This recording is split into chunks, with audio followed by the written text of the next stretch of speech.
Reinas y regentes de España es uno de esos libros que no se limita a añadir datos, sino que te obliga a recolocar lo que creías tener claro.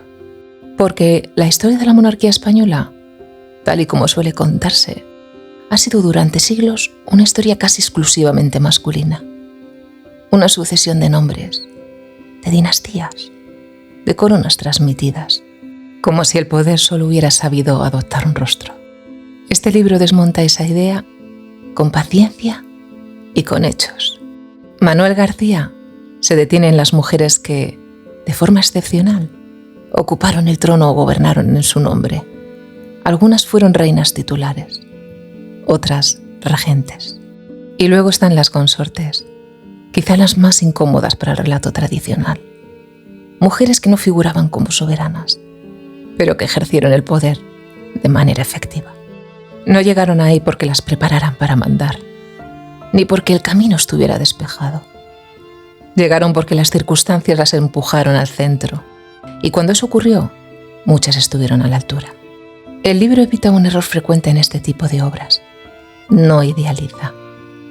No convierte a estas mujeres en figuras intachables, ni en emblemas fuera de su tiempo.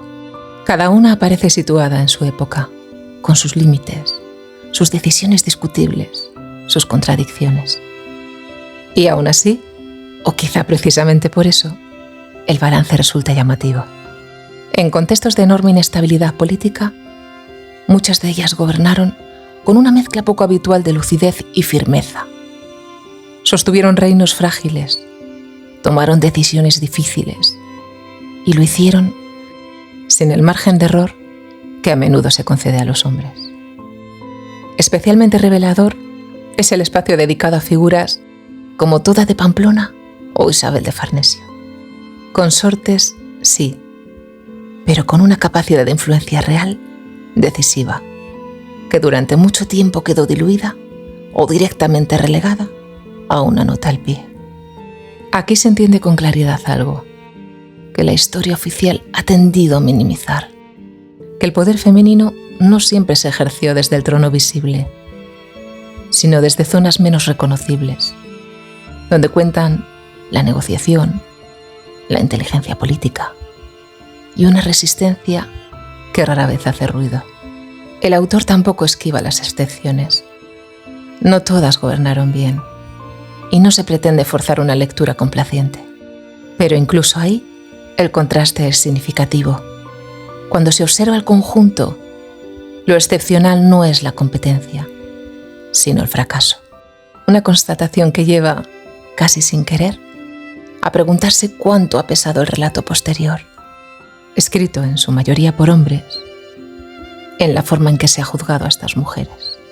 La escritura de García es clara, sin afectación, con la seguridad de quien conoce a fondo el terreno que pisa. Se nota la experiencia del historiador que sabe explicar, pero sin perder precisión. Pero también se percibe algo menos habitual, una voluntad firme de devolver a estas figuras el lugar que les corresponde, sin convertir el libro en un alegato, ni reducirlo a un catálogo frío de biografías. Reinas y regentes de España no es solo un compendio de vidas singulares.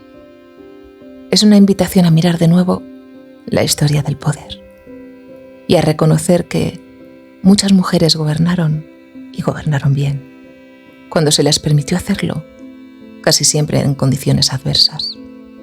Leer este libro es escuchar voces que durante siglos quedaron amortiguadas y aceptar que la historia de España también se construyó desde esas manos que aprendimos a no mirar.